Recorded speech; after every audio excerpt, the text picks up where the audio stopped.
హైదరాబాద్లోని Gokul chat Lumbini park పెళ్లిళ్లలో 16 ఏళ్ల పూర్తి అయ్యాయి. అయితే 2007 ఆగస్టు 25న కోఠిలోని గోకుల్ చాట్ వద్ద ముష్కర ముఠా జరిపిన బాంబు దాడుల్లో 42 మంది విగత జీవులయ్యారు.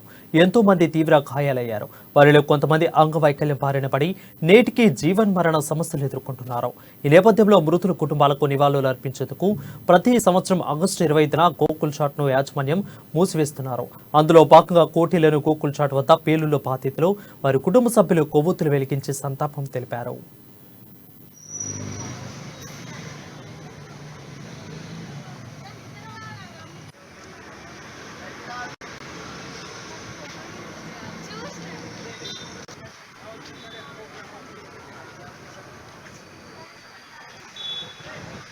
ఏ చర్య వాళ్ళ మీద తీసుకుంటలేదు, మాకు న్యాయం చేయట్లేదు.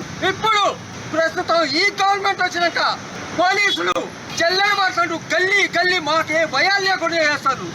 జై హో శాంతి అంటారు కానీ సూపర్ ఉంది. ఇప్పుడు తెలంగాణ వచ్చిన తర్వాత నేను చెప్పదలుచుకునేది ఒకటే, కేసీఆర్ గారు ఇప్పటికైనా న్యాయం చేయండి. అందరికీ చెయ్యకపోతే మేము ధర్నా కూడా చేయడానికి రెడీగా ఉన్నాం. మేము ప్రగతి భవన్కి వస్తే నన్ను 10 సార్లు అరెస్ట్ చేశారు. ఇదేనా అండి న్యాయం? ప్రజా దర్బార్ పెట్టండి నెలకోసారి, మా గోడు వినండి. మేము కోట్లు కోరుకుంటలేదు, పొట్ట కోసం కూటి కోసం కోరుకుంటున్నాం. కోట్ల రూపాయలు మిమ్మల్ని ఇవ్వట్లేదు, కూటి కోసం మేము కోరుకుంటున్నాం. కాబట్టి ప్రతి ఒక్కరికి న్యాయం చేయండి. శతగాత్రులకి వాళ్ళకి డబుల్ బెడ్రూమ్లు ఇవ్వాలా, హెల్త్ కార్డు ఇవ్వాలా, ఫైనాన్స్ ఏమైనా అపాయింట్మెంట్ ఇవ్వట్లేదు. ఎందుకండి? మేమేమైనా ఉగ్రవాదులు వాళ్ళలో జైళ్ళల్లో పెట్టి పెంచుతారండి. 16 సంవత్సరాల నుంచి 16 సంవత్సరాల నుంచి జైళ్ళల్లో పెట్టి పెంచుతారు. ఏం వస్తుంది? లక్షల కోట్లు అవుతున్నాయి వాళ్ళ ఖర్చు. ఇదేనా గవర్నమెంట్ పద్ధతి?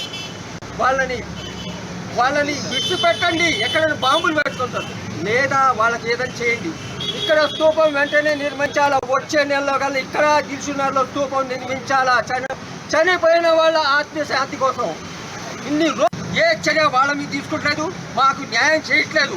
ఇప్పుడు ప్రస్తుతం ఈ గవర్నమెంట్ వచ్చినాక పోలీసులు చెల్లెని మాట్లాడు గల్లీ గల్లీ మాకే భయాలు లేకుండా